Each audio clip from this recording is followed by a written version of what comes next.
If only I could have this. Whoa! The water made it worse or better? It's like a hot dog. Oh my god.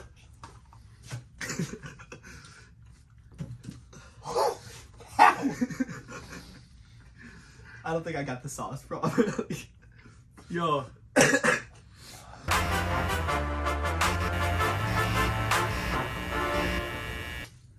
Alrighty, welcome to Hot Ones. My name is Saffra. I am a Shana Alef talmid at Lev HaTorah.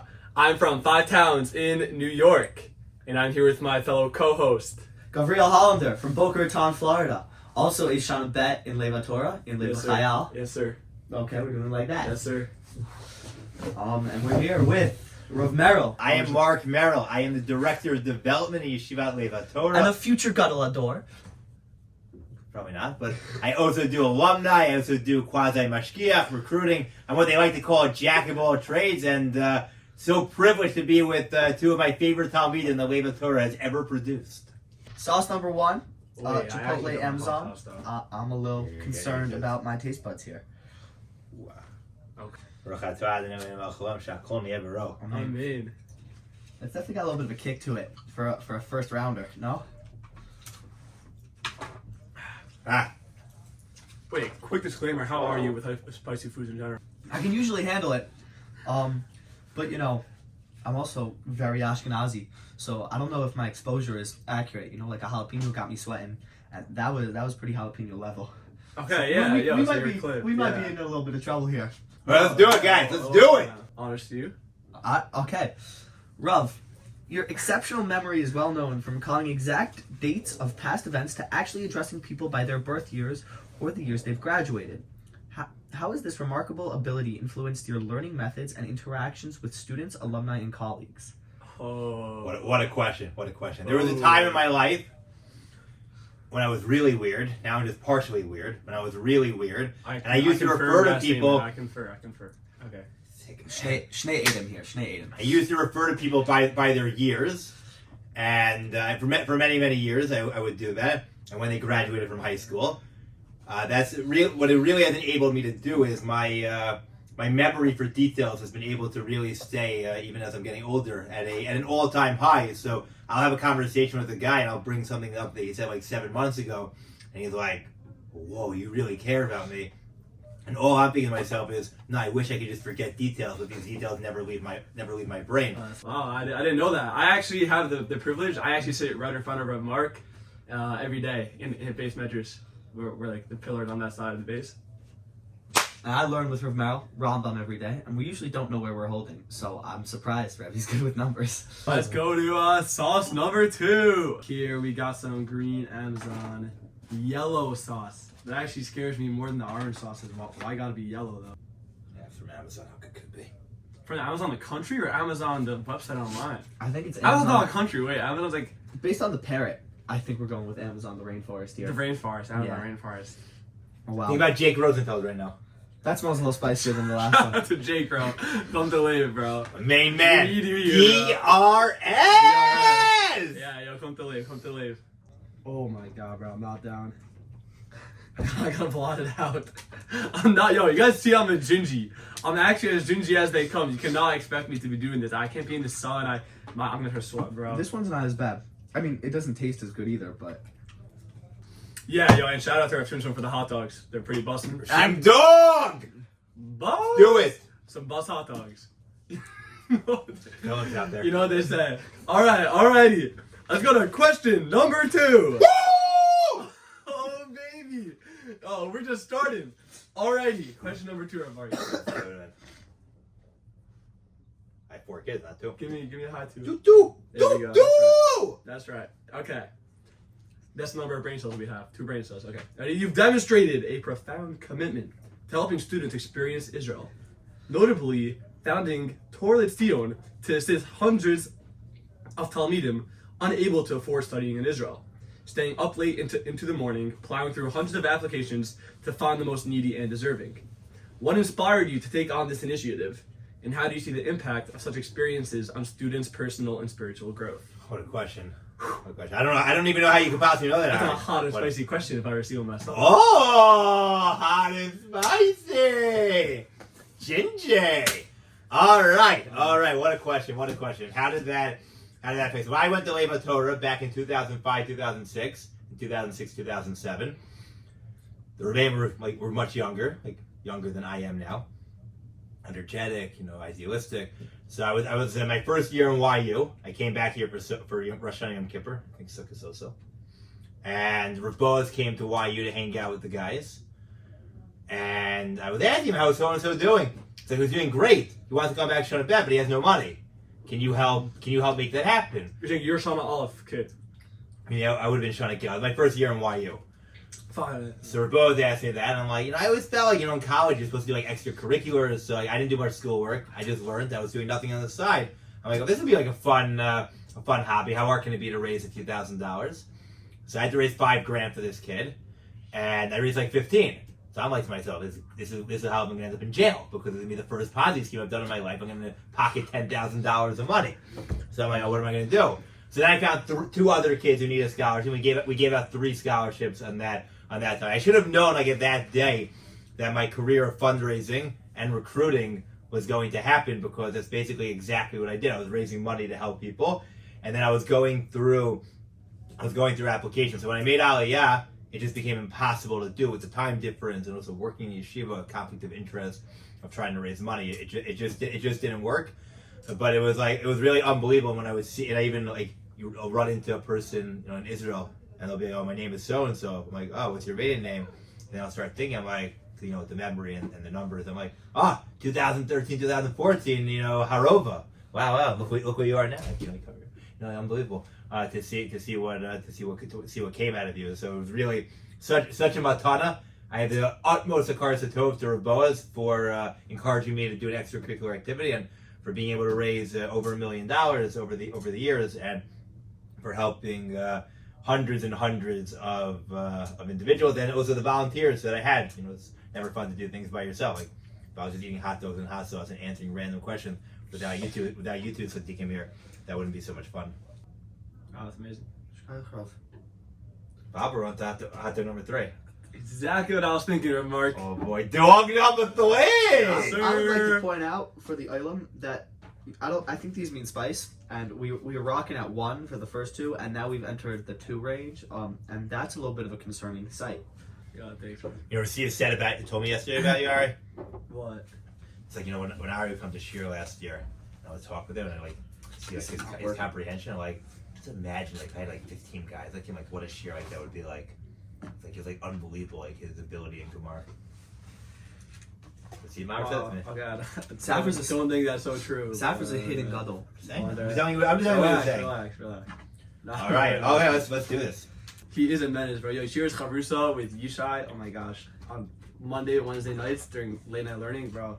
They're menacing in the base, bro. He's going off. You like I was that? just trying to learn in front of him, and I tried this hard balance. I want to listen to what he's saying, because obviously he's a Rav. But at the same time, I don't want to be over listening to their Chavrusa. And I also want to learn my own stuff. So then I learn, and then I get distracted when he's screaming at Yishai about one of these Pirkei Avos things. You know what's going on, That is something that Rav Merrill exemplifies, but all the Rebbeim here have a real passion where they will yell at you, but in the best way and in a loving way, to really give you a good derech in life. But especially Rav Merrill, he's helped me find many drachim that I needed. It's a great. Yes, sir. Yes, sir. You're 6'4" and 220. Like a little guy here. Remark. Actually, remark. All right. Okay, let's go. Question number 3. Balancing a rich spiritual life with personal interest can be challenging. How do you integrate your passions for sports, like your dedication to the Mets, Yamach Shemam, and the Jaguars, with your spiritual practices? Yeah, I'm a Giants fan. Bro. With your spiritual practices, and what parallels do you draw between the two? It doesn't make me surprised that Hollander is involved in a difficult situation. Hey, and you're a Jaguars fan? Yeah. Yeah, that's... If you can't say Simchas Chaim in sports because you're a Jaguars fan. It's Pasha lie. Well, first off, You gonna take that? we left the Knicks out over there. I know. 36 and 18. Let's yeah, they're cooking. Let's not. They are cooking. Yes. So how do I?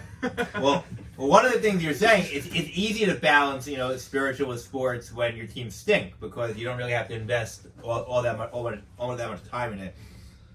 But I feel sports is a very, very important part part of my life. But I think it's also in my derech of chinuch. Though some say like if you want your guys to really believe in Torah, you got to talk about Torah more and not talk about sports. But I think the level you can learn. Wait, sorry, get to me. The level of hard work that you can learn from professional athletes, and I think also like I see this now when I talk to guys, maybe outside Chaim Cronenberg. No one knows anything. Like they think they know sports, but like they know nothing. So my time, people really knew. So it trained, and it wasn't just had a good memory. It trained your minds to have to learn how to remember things, which is something I value in the depth of Torah. But I think also like you just you see sometimes you have these things that are just that are inspiring. And they had a documentary about John Harbaugh. It's like his work day.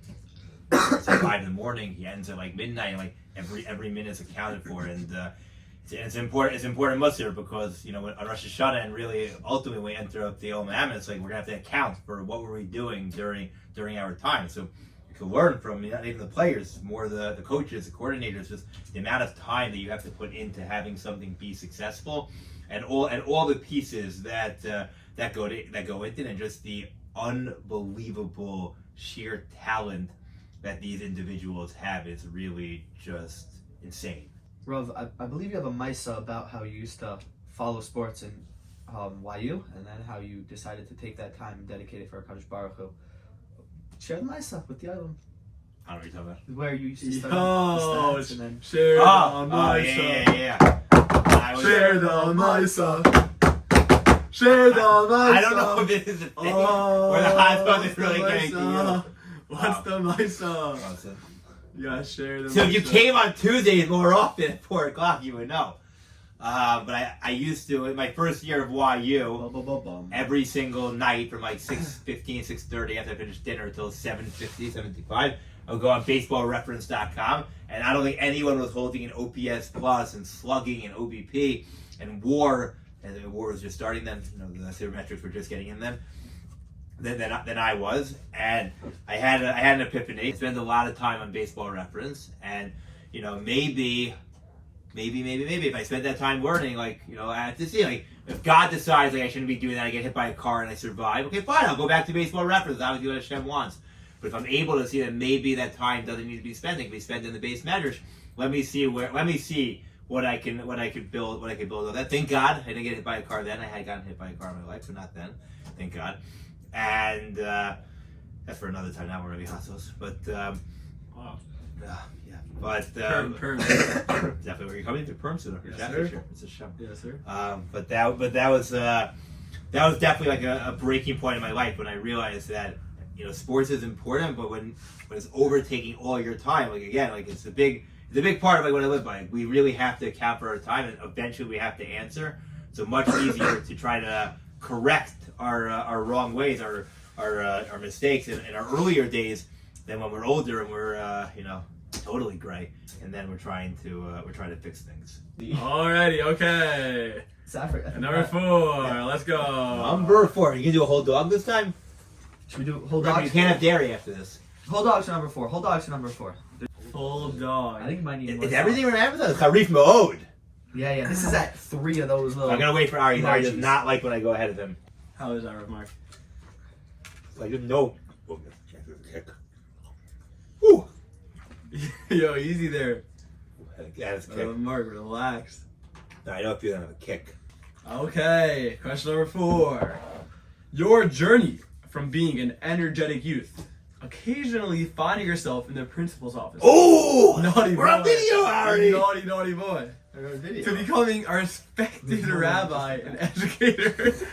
And becoming a respected rabbi and educator is inspiring. How has your personal experiences during your formative years shaped your approach to education and mentorship? Amazing question. I was just in America for recruiting. I didn't realize it until the end of my trip. I had the unbelievable schus. Oh my gosh. Back my throat. It's just... Yeah, come on, guys. I had the unbelievable schus of being in the same house and bed for all of my days. I davened at a similar shul down the block with my brother most of the time. You said at your brother's house? Yeah. That's hype. In Cedar First, yeah? I'm serious. That's right. And one night, I went to Mariv, I saw my fourth grade, my fifth grade Rebbe.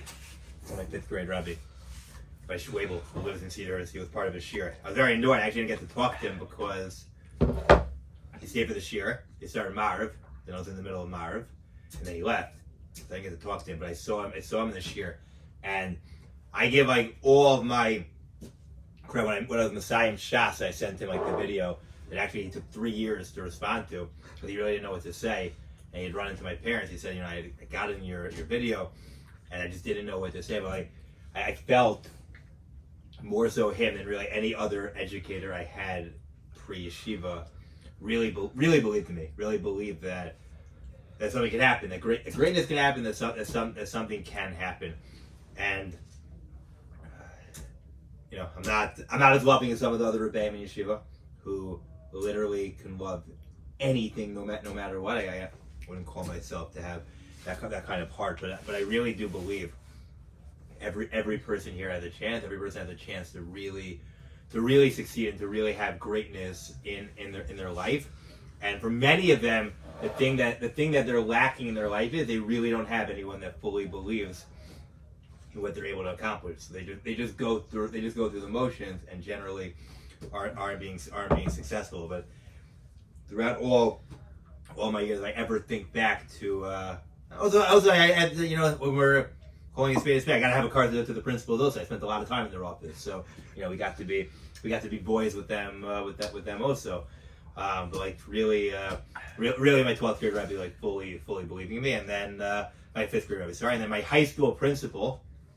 When I was in 12th grade, I was basically in 3 out of the 4 shiurim. Kept getting kicked out, and it was like February, and I was in the principal was like, you know, we're not going to kick you out of school now because that would be ridiculous, but we're going to give you a fail for shir, which you might not care about, but you're going to want to go to college one day, and it's going to be very hard when you have a fail on your transcript. So I told him, okay, give me the weekend, I'll think of a plan that it's going to blow your socks off. So I'm that Shabbos, that Friday night, I'm at the Young Israel Jamaica State Friday night davening. I go down to the base medrash, and I come back up with a Maseches Nida. It was like 70-something daf. I need to make Gemara 70-something daf. And Eitan Wiener, who has me for John Schachter's brother-in-law, sees me wearing Maseches Nida. And 2 things are going through his mind. Either Merrill's and Eloy, which can't possibly be the case, or he somehow went on a wrong turn. So after davening, he asked me, like, what are you doing? What are you wearing Nida? I'm like, you know, I got to pass high school, so I got to figure out a Gemara, 70 daf. So this fit the criteria. Like, okay, let me not take you through like women's menstruation. Let's find a different thing for you. And we found Maseches Avodah Zarah. And then I come back to school on Sunday or Monday. I tell the principal, okay, great. Here's what we're gonna do. I'm gonna learn Avodah Zarah every morning. I'm gonna learn Tanakh every morning. I'm gonna go watch ESPN. I'm gonna watch a little Dawson's Creek. I'm gonna wait till my buddy gets kicked out of shir. I'm gonna go to Revaya with him, and then it'll be afternoon. It's like an amazing plan, but like, how do I know you're gonna do it? I'm like, I'm gonna make like a big siyum at the end, and like you're gonna know I'm gonna do it.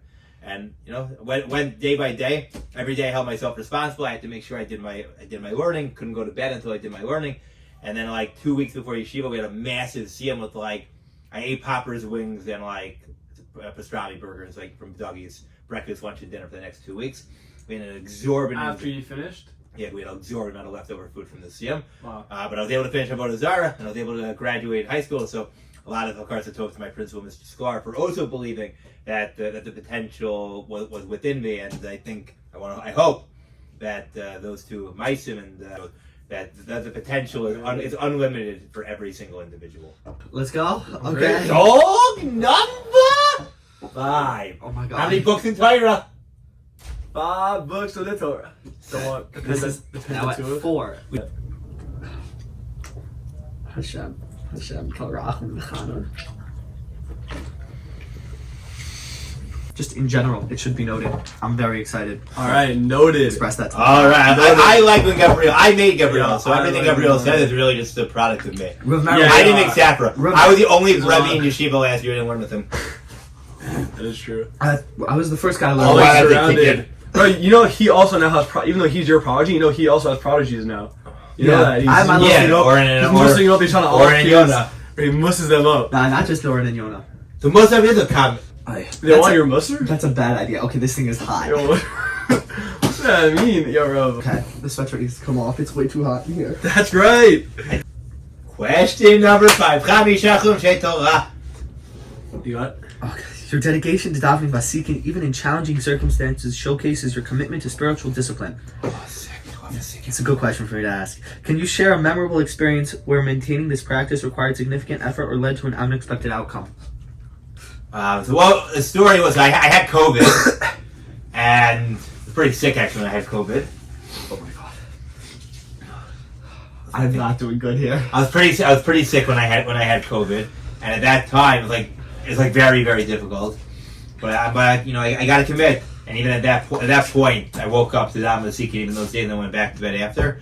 And once I was able to do that, I knew there was nothing that could ever stand in the way. It really had people who daven Vatikin, they're not drunk, just high.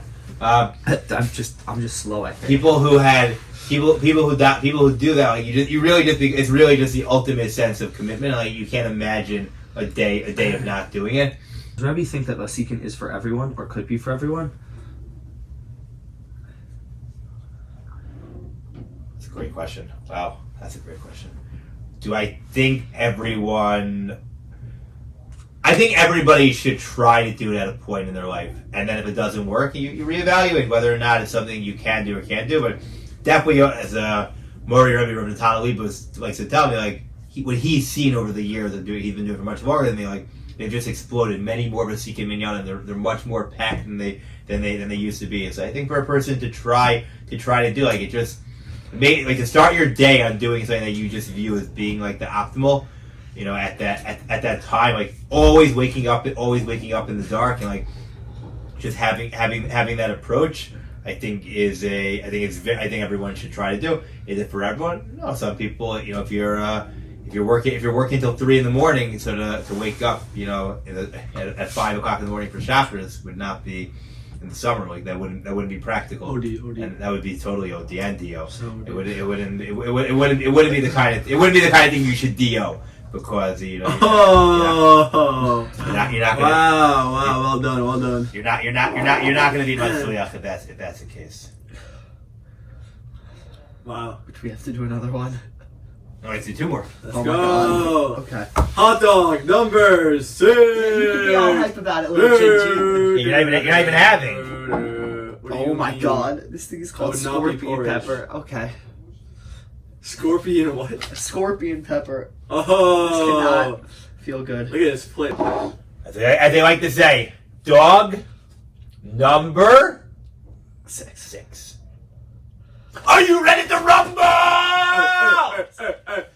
Actually, be a man now and eat it. Holy cow. Is that what the Paul wants? Holy cow. I want. I like it there though. Hashem. No, you put the hot sauce that 3-year-old will put on. Oh no, I actually feel it a little bit. Yeah, I feel a lot bit. Oh wow. Yeah, it's actually spicy. Shout out to Pinchasov, bro. Oh my god, that kid carries life. That kid You're is... telling book. Wow, okay. First 7 or 6? No, question 6. You got it. It's like a couple. Sometimes you forget them. Okay, ready? Question number 6. You know? Adkan hakafa shish. Adkan hakafa shish. Boom. Okay, let's go.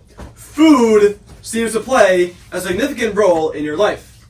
From enjoying your mother's cholent after Hashkama, to that epic day during Shana Alef with Reuven Lebowitz, where you polished off 3 shwarmas, to your legendary run of 17 straight weeks of all-you-can-eat Dougies. Oh my gosh. How do these culinary traditions contribute to your sense of community and connection, both personally and within the yeshiva?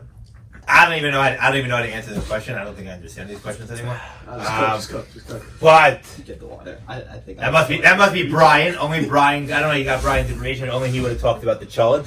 That's true. We used to have cholent every single. My friend Brian Goldstein, closest of friends. He's your boy. Dinashi. Shout out Brian. We used to have cholent every single Shabbos morning. My greatest level of pride. So when I had those 3 shawarma lafas, well, first off, it cost me 45 shekel, and now 1 shawarma lafa would cost me 65. OD. That was inflation. 1 thing. 2, I was going out for Shabbos, and I made the mistake of telling the person I was at I had 3 shawarma because like we better eat all the food we made. So my metabolism or my level of like getting full has changed over the years. I think that might have been the fullest I ever was in my entire life because he made me eat. Wow. He made me eat a ton of food. That's And also like I had the third laffa at like 3:30, and Shabbos was like 4:40. So it wasn't like I had it like at 8 in the morning. Like I literally was eating like 2.5 hours later, like a feast. And he gave it a hard time. But back in the day, back in high school, you know, we played a lot of poker. We ate a lot of Dougies. So Dougies had this great. They started doing all you can eat in the restaurant. Junior combo? All you can eat. They did this all you can eat. You had to eat in Dougies. That was kind of lame. Then they made it. You could get all you can eat to go, which is like $20 and like a massive tin. So Dougies thought, you know, we have a great zach. All these people are going to load up their plates, load up their trays, tins. So you know what we're going to do? If they can't close the tin, we're not going to give them the soda. Now, news alert to them. We were all high school kids, so we had no idea how to close one of these anyway. And we were going home. Who cared if you got like, you know, a 75-cent Dr. Pepper? So we would have like the poppers like up to here in the tray. We would bring plastic garbage bags all over the tray, all over. And we'd be in the car ride home for like 2 miles, like whatever. We'd have to take the poppers out of the the bags that they fell into. But we pounded, we mamish pounded Dougies. It was unbelievable times. It was one of the hardest times for us when Dougies closed for Carlos and Gabby's. Like that was not easy. As like we like live and died off our passion. And to be honest, everyone's tried to get the popper down, but no one got the popper quite like Dougie. So how did that relate to me in yeshiva? Happened to if you want ruchnius in life, you gotta have a gesund of gashmias. I've said this story over so many times, like it's literally become a part of me. And like I told this to like seminary girls also, like they just want to marry Lev HaTorah guys. They think it's the firmest place ever. But a couple weeks ago, we had it on Wednesday night at 10:30. The guys were in the base netters. We took them to a side room. We gave them 2 big trays of poppers. And immediately after we had the poppers, they all went back into the base netters. To which I had the following epiphany after that. You know, I have a lot of epiphanies. And the following machshava after that point that all you need in yeshiva, all you need to raise money for, is 2 things. Salaries for Rebbeim so they can afford, as Gavriel said, he hopes to make it rich one day and to match my salary so I can sit and learn. All you need to do, I've now recorded, that's going up to now on the recording and in the Alumni Shalamas. That's just a show. All you need is for Rebbeim to actually get paid respectable salaries. You just give guys food. They don't need big this, big that, this building, that building, this thing, that thing. They don't need that. They just need food. Just give them poppers the same way all we need in 12th grade, poppers, and hold them. All we need in yeshiva are poppers, and you're gonna see the gesund of the Torah that's gonna come out of it, especially when you don't give the poppers to those losers who never show up and just show up to the poppers, but the guys who are really plugging away, and you show them like we're behind you 100%, and then they go back in. Now all of a sudden they can leave the gym and they can also enter the base and have their poppers. What was that? What was this? Wait. We'll cut that. Explain it. They work out all day. In their video, they're working out all day. This is my favorite workout, bro. Working and steigen. All right. Look at this plate. What does that mean? There's no sauce. All right. There's some sauce. Did you do dog number 7? No. Yeah. Should I double dog it? Oh! Is that OD? Big Mark with the double I dog. can only do half for this. On the 7. What's last but not least? Oh. This guy? Holy cow. No way. Yeah, What does it say? I can do that. Like, is it? Can we point out that this has a warning that this is the spiciest pepper in the world? It's triple dog. You know that, yeah? Yeah, I'll only 1 dog and I'll eat the other 2 dogs.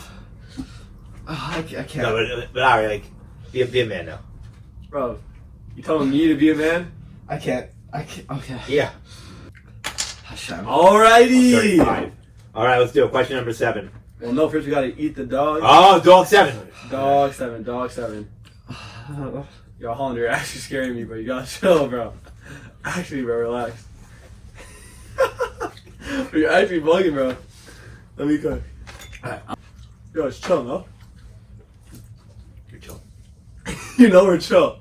Bro, yo. Me and Mark, You're sitting on the right side of the base By the clock. by the clock. With Nata. Bro, we're cooking there. We're pillars. All the time I'm learning, yo. Rabbi Marc's always just keeps pulling up. Rabbi Marc's just yapping away. Our side of the base, like, be there or be square, you know? Yeah. I can confirm. Yeah, you confirm. You can confirm. If only I could have this. Whoa! The water made it worse or better? I think a hot dog made it. Oh my god.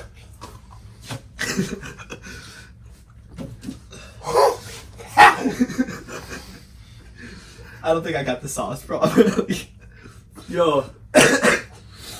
Finish your whole dog? Oh no. Oh. Alright, question number 7. Let's do it. Woo!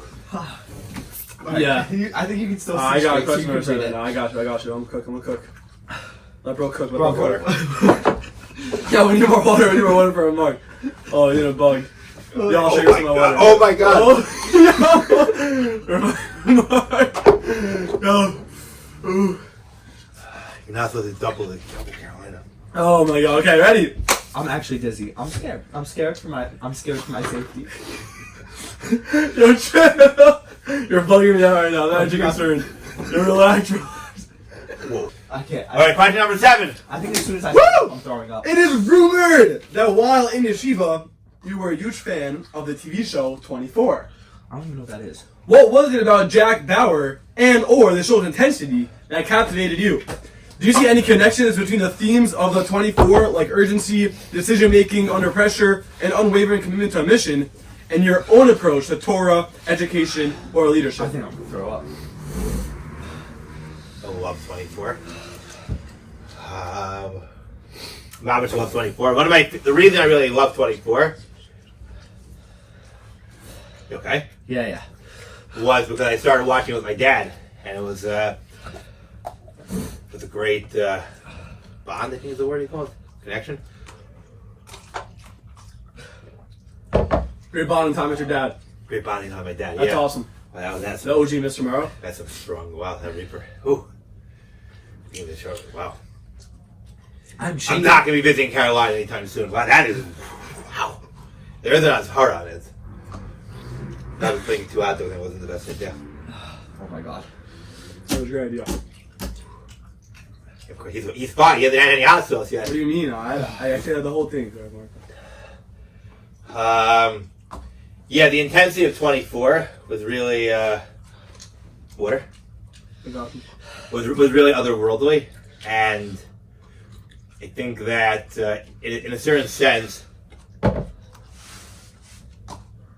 our time here is real. Meaning, I think everything was, the consistency and the trend and theme of our time together has been my value of time, of how much I really think is significant and important, the time. So there, like how much can happen, and how much happens in obviously it's TV, it's not real, but how much can happen in a 24-hour not the crazy something either. How much can happen in a 24-hour time span is really remarkable, and it really instilled in me that significance of what we can do, and for every guy to understand that on some level, your day, your life in yeshiva is it's 24 hours. When as I said in a recent shmooze, when you're I don't know how many seconds in a day because this is affected it, but when the next day comes, you don't have an opportunity. I don't get these seconds back tomorrow, and tomorrow I don't get those seconds back. 2 days from now, it all leaves. It all evaporates, and to make the most of that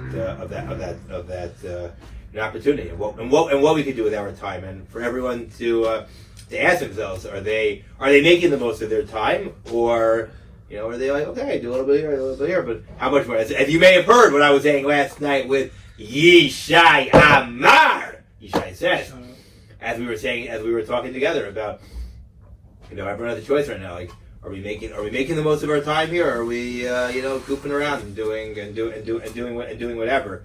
And Jack Bauer certainly made the most of his time in 24. Beautiful, Rabbi.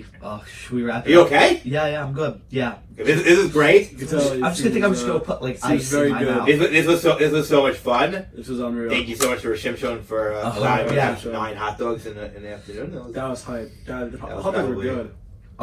That's right. Hopefully we're having meat for dinner. I think next time you should go with 6 questions. Just leave out the last, the Carolina Reaper. It's my Yeah, that was geschmack. That was geschmack. You have to always push yourself and see what the limits are that you're able to accomplish. And it could be if we had 6, we would have known we did 6, but we wouldn't have known that we got that as hard. It's like when you get the things that are like telling you don't do it, but you still do it. It reminds you a lot of a remote tool. Don't go into this area. There's signs that you're not allowed in this area. No, let's go into this area. Let's push ourselves. Let's see what our limit is that we're able to accomplish. Only in Lev HaTorah will you discover all of Eretz Yisrael. Correct. So 7 was the right amount. It was the right amount for us to do.